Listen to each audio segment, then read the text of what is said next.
Alors, je suis Gaston Giguère. Je suis le recteur de la cathédrale. Recteur, ça veut dire, pour comprendre plus le sens du mot, ça veut dire curé. Ça fait 21 ans que je suis ici avec plusieurs paroisses, mais depuis un an, je n'ai juste la cathédrale comme responsabilité. Vous habitez? Moi, j'habite au séminaire. Mon bureau est à la cathédrale, à l'évêché. Mais ma résidence, j'habite au séminaire parce que quand j'ai déménagé ici, il n'y avait pas de place à l'évêché. Puis est-ce qu'il y en a qui habitent à l'évêché? Oui, c'est occupé, c'est très occupé. Pouvez-vous me parler de la vie? Parce que c'est difficile à imaginer pour quelqu'un qui vit à l'extérieur d'un évêché. Comment est la vie au sein de ça? Ben, en général, on peut dire que c'est très cordial. C'est sûr que le personnel de l'évêché, autour de l'évêque, etc., c'est le personnel des problèmes. Parce que des problèmes, il y en rentre à tous les jours. Quand on a 80 paroisses dans le diocèse, il y a toutes sortes de problèmes. Puis là, l'évêque a un conseil, même plus qu'un conseil d'affaires économiques, conseil épiscopal, conseil presbytéral avec les prêtres. Bon, ça, c'est au niveau là, de l'organisation, de l'administration du diocèse. En se prévoir tous les événements, comme là, on prévoit une grande fête de la dédicace, parce que Monseigneur Moreau n'a pas consacré l'Église. Il l'a bénite, puis il a dit on verra plus tard, mais finalement, ça s'est pas fait. Alors là, Monseigneur Rambaud veut consacrer l'Église le 24 mai, à la fête de Monseigneur Moreau. On aura la consécration d'un nouvel hôtel, nouvel ambon, et consacrer l'Église, une grande célébration. Ça prend beaucoup de Saint-Crème à ce moment-là. Alors ça, c'est maintenant, pour moi, pour ma part, la cathédrale, j'ai une secrétaire. Alors, c'est un travail convivial. J'ai Madame Isabelle, la préposée à l'entretien, qui fait l'entretien intérieur, l'entretien extérieur. Alors, tout le monde dit que c'est très propre, fait qu'elle travaille beaucoup. Et c'est assez agréable.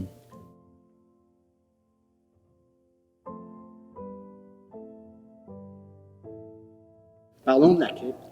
Qu'est-ce que c'est? Une crypte, bon, c'est un cimetière, si on peut dire, mais cimetière intérieur. Alors, à l'époque de l'agrandissement de la cathédrale, en 1908-1912, Monseigneur Bernard a prévu donc de construire une crypte parce qu'il y avait les anciens évêques qui étaient inhumés un peu partout dans le sous-sol, et puis bon, c'était mal organisé, puis c'était pas convenable. Donc, il a construit la crypte sous le parvis, au sous-sol.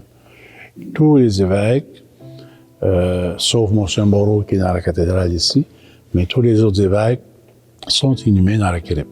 Il y en avait un qui ne l'était pas, c'est le premier, le Monseigneur Larocque, qui, lui, avait été inhumé chez les Sœurs du Précieux Sang parce qu'il avait démissionné rapidement comme évêque, puis il a cofondé les Adoratrices du Précieux Sang, donc il était inhumé là, mais quand ils ont vidé le cimetière du Précieux Sang, alors il a fallu qu'ils enlèvent Monseigneur Larocque aussi.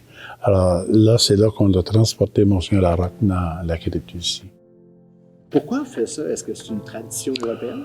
On prévoit toujours des endroits spéciaux pour les évêques, mais il n'y a pas de crypte partout. Par exemple, à Nicolet, il y a une partie du cimetière de Nicolet, de la ville de la paroisse de la ville de Nicolet, qui est pour tout le monde, mais il y a une partie réservée aux prêtres et aux évêques. Alors là, il n'y a pas de crypte. Ici, il y a une crypte. À Montréal, il y a une crypte. Sherbrooke aussi, je crois. Évidemment, à Québec, oui. À Québec, c'est sûr, parce qu'il y a toute une histoire là, beaucoup plus longue qu'ici, là. Mais il n'y a pas de crypte dans toutes les cathédrales. Alors, c'était une coutume, en tout cas, à l'époque de prévoir un endroit d'inhumation pour les évêques. Donc, c'est toujours dans les cathédrales? Oui, quand ils font la crypte, oui, c'est ça. Quand ils font une crypte, c'est dans les cathédrales.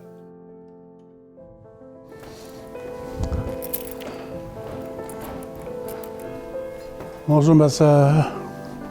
Est-ce qu'on peut prendre l'ascenseur, ma sœur? Oui. Oui? On ne sera pas pris? Ben, j'espère que Oui. La semaine passée, il y a des religieuses qui ont été prises dans l'ascenseur.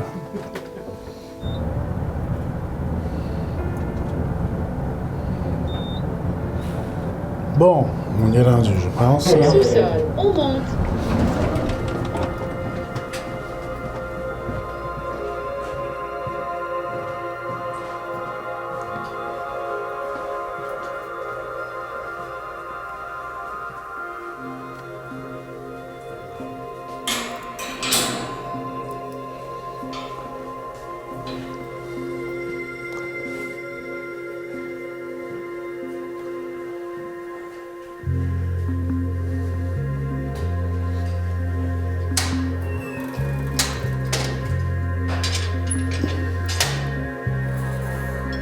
Bon, je me rappelle jamais où est l'interrupteur.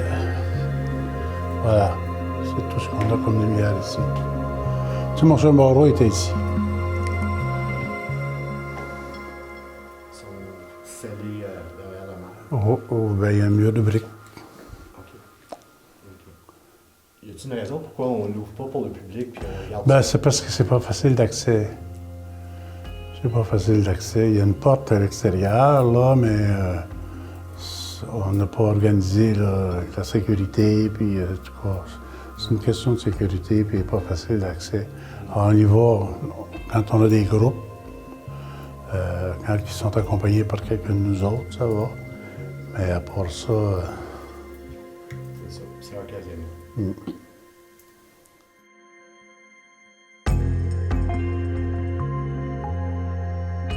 c'est pas un endroit accessible au public. Parce que avant que M. Moreau soit ici, il était là dans une, on peut dire la chapelle de M. Moreau, si on peut dire. Il était là. Mais l'endroit où il était, son tombeau, c'est resté là, ça. C'est juste le tombeau qu'on a rapatrié ici à la cathédrale. Est-ce que vous faites des cérémonies Non. par rapport à la crypte? Non. Non. Je sais que Monseigneur Adambourg y va de temps en temps. Il va rencontrer ses anciens évêques, puis se tient en solidarité avec eux, dans la continuité, oui. Dans les diocèses, il y a une trentaine d'évêques, titulaires et auxiliaires. Alors, avec les diocèses, puis il y a maintenant plus d'évêques, parce que à 75 ans, les évêques sont obligés de démissionner. Alors, ils deviennent évêques émérites. Alors, dans les émérites, il y en a 5, 6 certains dans le Québec, là, des anciens évêques de diocèse qui sont devenus émérites. Mais donc, si on regarde ça, dans le fond, le clergé, c'est quand même organisé un peu comme l'armée. Il y a des grades. Ah, oui, des grades. L'évêque est où? Ben, l'évêque, c'est le principal. Mais avec lui, il travaille d'une part avec les prêtres, puis avec les laïcs, avec les agents et les agentes pastorales. Donc, ce sont ceux avec qui il travaille pour la pastorale du diocèse, la mission. Mais dans le diocèse ici, il y a aussi ce qu'on appelle les chanoines. Et les chanoines, ça, c'est des prêtres qui sont nommés par l'évêque. Il y a 11 chanoines dans le diocèse. Et on fait partie du chapitre cathédral que l'évêque doit consulter avant de prendre une décision sur des questions, en particulier des questions économiques et matérielles, vente de terrain, etc., des demandes d'église, bon. Alors ça, ce sont les chanoines. Les cardinaux, c'est autre chose. C'est les évêques qui sont tous égaux, je dirais, dans le monde, peu importe le diocèse où ils sont, qu'ils soient évêques ou archevêques. Et il y en a parmi eux qui sont nommés cardinaux par le pape pour gérer des comités, des congrégations, des institutions du Vatican. Alors, ces évêques-là sont nommés par le pape pour faire partie pas d'association, mais de congrégation, de gouvernement, je dirais, de l'Église. Alors, ils sont pas là à Rome à temps plein, mais il faut qu'ils aillent souvent à Rome. Alors, ça suppose qu'ils ont des auxiliaires parce qu'ils